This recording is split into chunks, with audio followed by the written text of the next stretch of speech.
বর্তমানে আপনাদের বাচ্চাদেরকে নিয়ে আপনারা খুবই চিন্তিত হওয়ার কারণ আপনার বাচ্চাকে আপনি কতটুকু সামাজিক জ্ঞান শেখাচ্ছেন বা ইসলামিক জ্ঞান শেখাচ্ছেন। আপনার বাচ্চারা কতটুকু সমাজের জন্য কাজ করবে বা আপনাদের জন্য কাজ করবে, তারা বড় হয়ে আপনাদের মুখ উজ্জ্বল করবে। কিভাবে করবেন? যদি তাদেরকে সুশিক্ষিত না দেন বা ভালো কাজ দেখাই না দেন, তাহলে ইসলামিক কাজ দেখাই না দেন, তাহলে তারা বড় হয়ে কি কাজটা করবে? ইসলামিক জ্ঞান না দেওয়া হয়, ভালো কাজের জ্ঞান না দেওয়া হয়।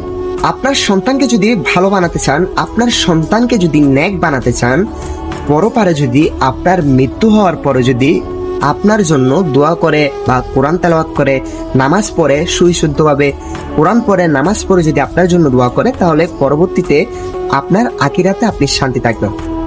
তাহলে আপনার সন্তান যেদিন থেকে বড় হবে, যেদিন থেকে দুনিয়াতে আসবে, সেদিন থেকে এই 6টি আমল, এই 6টি নির্দেশনা যদি আপনার সন্তানের মাথায়, আপনার সন্তানকে যদি শেখাতে পারেন, তাহলে সেই সন্তানটি পরবর্তীতে যখন বড় হবে, সুশিক্ষিত হবে, আপনার জন্য দোয়া করবে এবং সমাজের জন্য ভালো কাজ করবে। বা খারাপ কাজ, অনেকটা কাজ করার আগে, ডিসিশন নেওয়ার আগে সে 2-3 বার হলে ভাববে।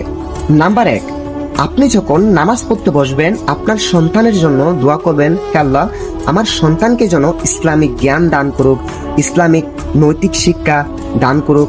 এই বিষয়ে আপনার সন্তানের জন্য দোয়া করবেন। নাম্বার 2, আপনার সন্তানকে ইসলামিক কিছু ওয়ার্ড শিখান, ইসলামিক কিছু লাইন শিখান। কি করলে বসার সময় কি করবে, খাওয়ার সময় কি করবে, কিভাবে মানুষের সাথে কথা বলবে, আচরণ বিহেভ করবে, সেটা আপনার সন্তানকে শিখান।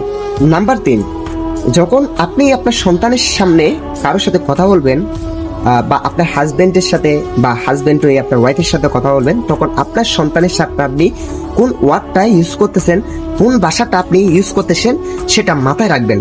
আপনার বাচ্চার সামনে কোনো খারাপ বিহেভ করা যাবে না, খারাপ কথা বলা যাবে না।